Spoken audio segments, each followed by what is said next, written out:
Rehabilitasyon geldi. Ne o rehabilitasyon? Bir adı. Rehabilitasyon ben anlayman, şeylerini kaytarmak gerek. Üyümüzün kaytarmak gerek. Üyümüzün kaytarmasalar parasını töle.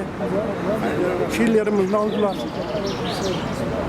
O hepsini, onlar rehabilitasyon diyor. Bir fiyat verip kolumuzga rehabilitasyon deyip, onun kutmak olmayacak. Yani gerek olacak. Sonuna çıkmak. Yani bunu Putin'e bunu yazmak gerek. Bunu Putin'e etmek gerek. Söz rehabilitasyon. Как вы понимаете, реабилитацию. Блем, kardeşim, blem. Elimizde ne bak?